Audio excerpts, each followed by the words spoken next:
Welcome to the Sincerely God podcast. I'm Sarah, and I believe that God is speaking to all of us all the time and in many different ways. The primary way that I listen is through two-way journaling.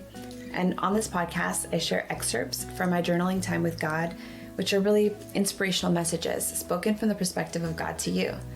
I'll talk more about what two-way journaling is and explore other methods which may be helpful for you to listen to God in your own unique way. I'm just an ordinary person who gets to hear from an extraordinary God, and I believe you can too. Thanks for joining.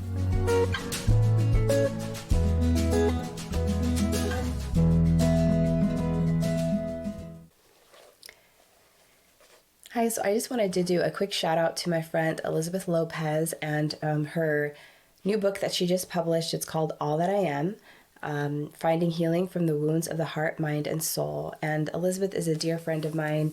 I'm only about a quarter of the way through this book, but I know her well. I've attended one of her retreats that goes over a lot of the same material. And she just shares so vulnerably about her own brokenness in her life and her journeys and how she found healing through Jesus. And there's so much amazing scripture references in here that are just truths that you can speak over yourself, over your situation, and kind of just walk through that healing process for yourself as she is sharing her healing journey. So it's really written more for women, but I recommend you check it out. And I will put a link in the description, the show notes, so if you want to check her out on Instagram or check out the book on Amazon. So the excerpt I have today is from July of 2018, and it's actually a fairly short one. It says, "Be still a while with me, my child. I desire you to consistently stay in connection with me. Yes, this is my desire for you. Do not be so concerned with the work to be done or the next thing to do. Seek me, my child. Seek my ways first, my will above all others. I will make a way for you. I will make clear my path before you. Just stay with me. Stay connected. Yes, my child, stay connected and focused on me. I am your source. I am your supply. Yes, only me. Only I can shine your light in you. Only I can set the shine to reflect just so. Yes, my child, shine for me. Receive all my love and goodness and pour it out to the world around you. Give what I am giving you. Share what I first share with you. Share freely, share frequently. This is my will and desire. You are on the path that I set. Keep moving, keep walking. I will show you many great and marvelous works. Yes, my child, you will see wonders beyond your understanding. Believe and receive as truth these promises I give you. Believe and receive all that I share. My word is truth and life. As I speak, lives are changed. Strongholds are torn down." So first, just this reminder to stay connected with him, to stay connected with God. And he says, don't be so concerned with the work to be done or the next thing to do. Seek me. And this is just an important reminder for me. I think I have a tendency to, I'm a doer. And so I tend to get caught up in just going about the task, going about my daily life, or even getting caught up in, okay, well, what is the next thing for me to do? And am I moving in the right path? And he's just reminding me to stay consistently in connection with him.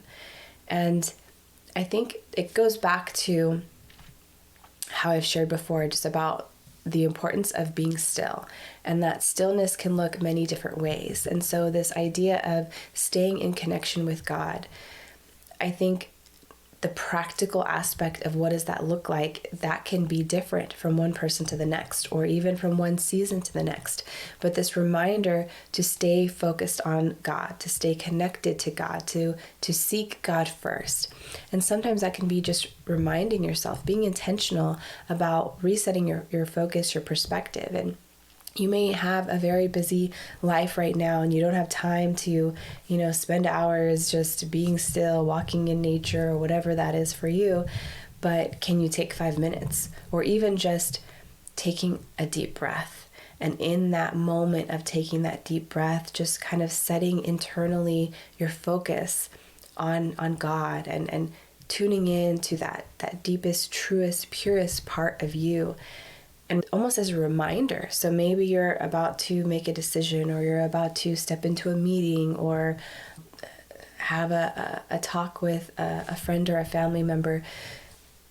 take a moment before you do that to-do, you do that task, and reset your focus. And I think as you can be intentional in that, it's bringing your awareness back to the connection that already exists, staying connected to God. God doesn't go anywhere. God is always inside of us, but we can get distracted and we can get caught up looking at different things, focusing on different things, and we lose that awareness of the connection. And so I feel like that's the main thing that he's saying in this, is just that reminder to stay connected and stay aware of that connection. And then, he says that he's going to make clear his path before me to just stay connected.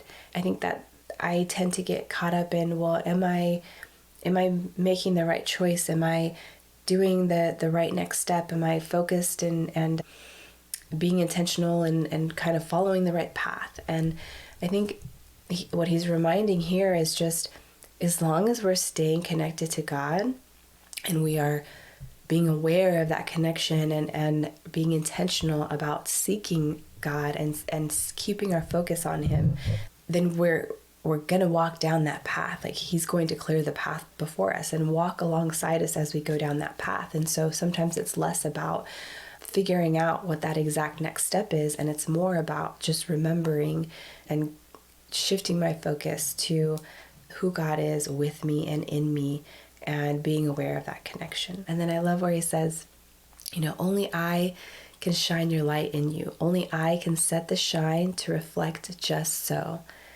It's like this image of a diamond or a crystal, something that is catching the light.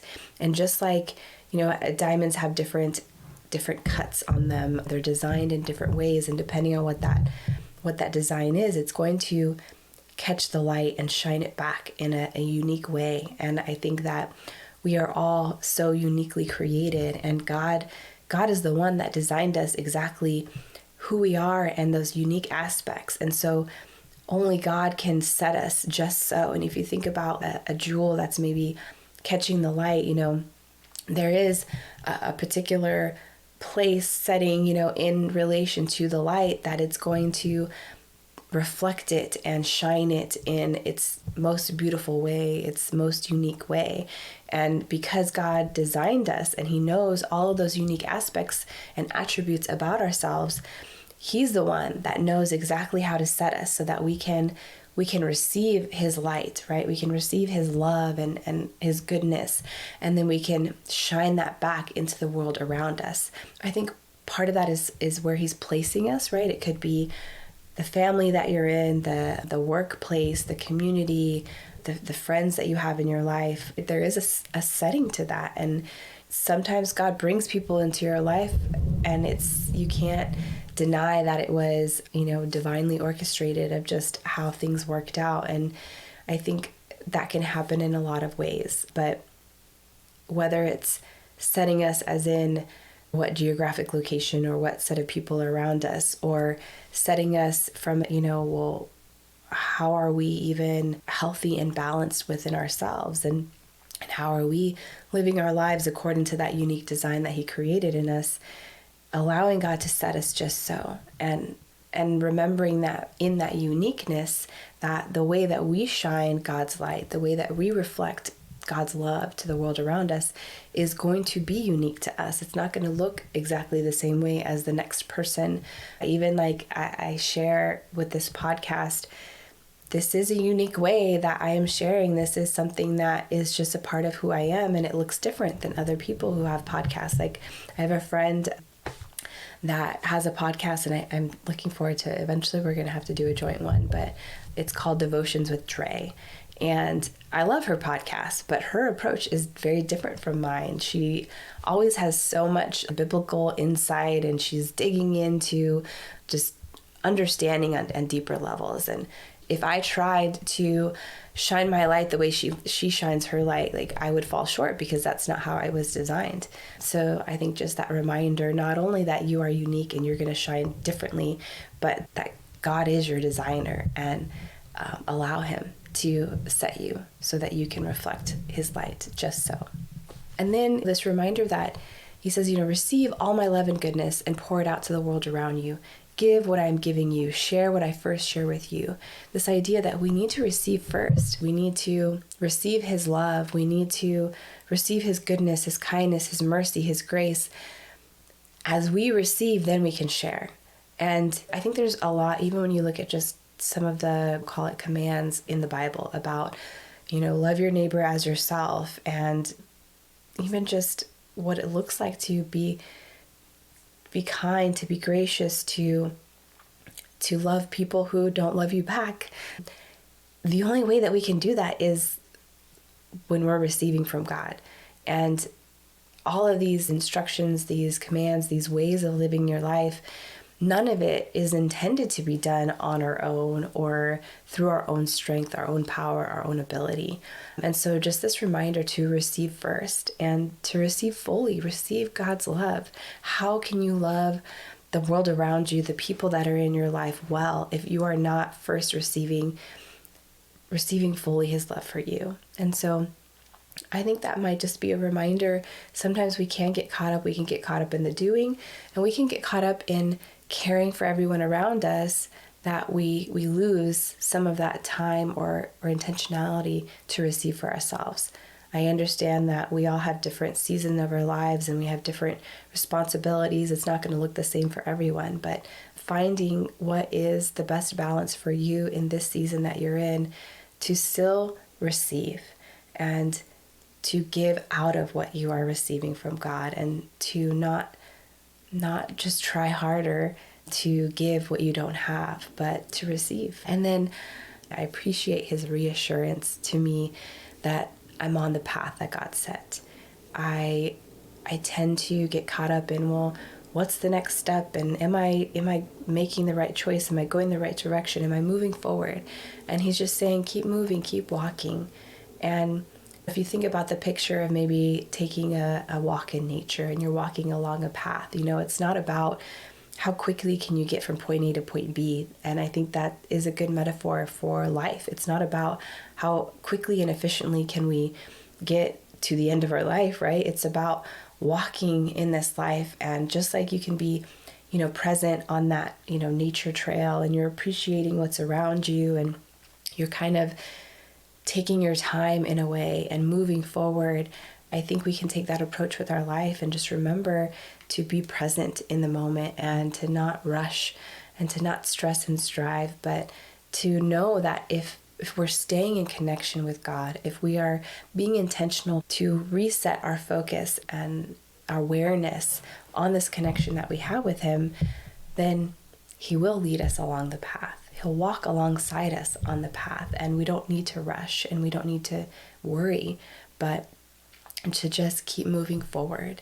And he says that he'll show me great and marvelous works, wonders beyond my understanding. And I think that's true for all of us. That's part of the walking and part of the staying aware and in connection with him. Is that's what's going to give us the ability to see these marvelous works. I think sometimes those are small things. Those are what I like to call God winks. There's a book called God Winks that I recommend. But when we are walking with him with that intentionality and being open to receive, then I think we notice more what is already happening around us. And I do believe that there are great and marvelous things that God wants to do for us and through us and all around us. And that does require an intention and attention on him. And like he says, seek God's ways first. And that's what's going to position you to reflect his light just so and experience the wonders and the things beyond your understanding that God has for you. So I just encourage you, maybe, as you go through your day, try to take those short moments to take a deep breath and reset your awareness on your connection to God, reset your focus on him. And if you feel yourself getting caught up in a worry or a stressing of, well, I need to do this or I need to do that, just trying to take a moment to set your intention on God and it be in a receiving mode. And maybe that's receiving instructions or guidance, but maybe that's just receiving peace and grace to know that you're not alone and you have a source that is beyond your own ability. So to just be in that receiving space, to receive love, to receive grace, and then being able to share that with the world around you and shining in your own unique way. Thanks for tuning in to the Sincerely God podcast. Be sure to like and subscribe and share with your friends. If you'd like more information, you can go to my website, sincerelygodquotes.com. There you'll find links to my social media, as well as an ability to get your own copy of Sincerely God, a collection of quotes, either the book or the prayer journal. Until next time, keep listening to how God is speaking to you. It's all inside.